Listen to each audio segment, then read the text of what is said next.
নমস্কার, আশা রাখছি আপনারা সকলেই ভালো আছেন। খাট্টা মিঠার নতুন আরেকটি ব্লগে আপনাদের সবাইকে স্বাগত। আজ দিনটি সোমবার, বছরের শেষ তারিখ অর্থাৎ ডিসেম্বরের আজ 30 তারিখ। তার মধ্যে আজ মায়ের অমাবস্যা। চেষ্টা করে থাকি জানেন, বছরের 12টি অমাবস্যার মধ্যে সবকটা অমাবস্যাতে মাকে পুজো দেওয়ার।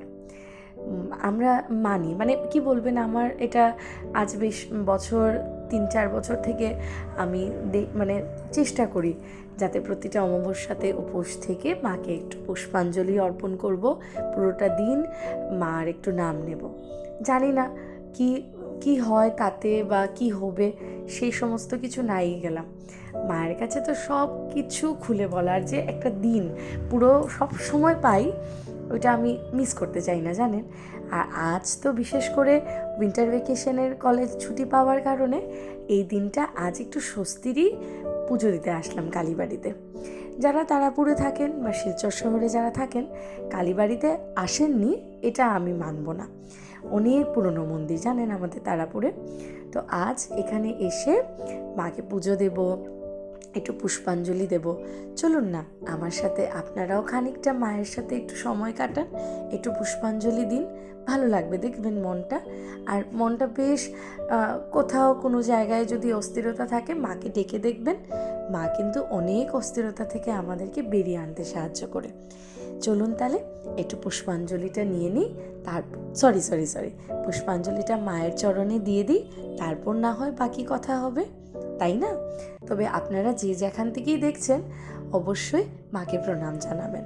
সকলে সুস্থ থাকবেন, ভালো থাকবেন।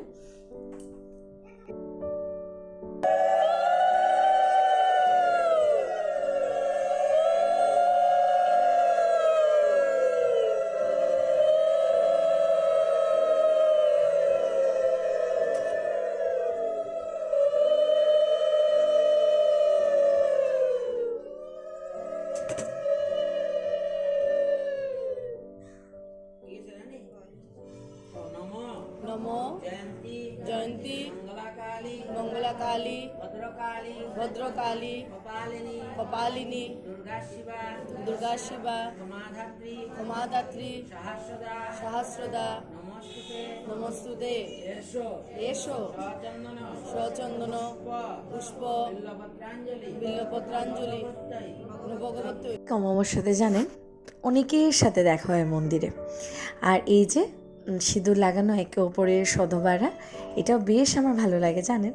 বাড়িতে পুজো আর্চা করলে তো সেই সুবিধাটুকু পাই না, তো যথারীতি অমাবস্যার দিন বাড়িতে একটু স্বস্তিরে পুজো দিয়েই গেছিলাম, তো অনেকটা সময় কাটিয়েছি।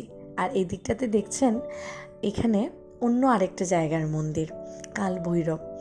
অমাবস্যা তিথিটা ভালো থাকার কারণে আমার একটি ছোট্ট ভাই রামকৃষ্ণনগরে তাদের নবগ্রহ মন্দির আছে, সেখানে আমি ভাইকে আমাদের বাড়ির সকলের নামে পুজো দিতে বলেছিলাম। তো বাড়ি থেকে অনেকটা দূর, তো ভাইয়ের সাথে কথা হয়েছিল যে পুজোটা সম্পূর্ণ করার পর একটা ভিডিও কলিংয়ের মাধ্যমে ঠাকুরকে প্রণাম করব। তো আজ এতখানি, আজ বেশ দিনটা ভালো কাটলাম জানেন শান্তিজাত স্কুলে, তো বাড়ি যাওয়ারও তাগিদ নেই। আর এই দিক থেকে আজ অন্য সময় অমাবস্যার পুজোর পর আমরা প্রসাদও পাই, অন্নপ্রসাদ।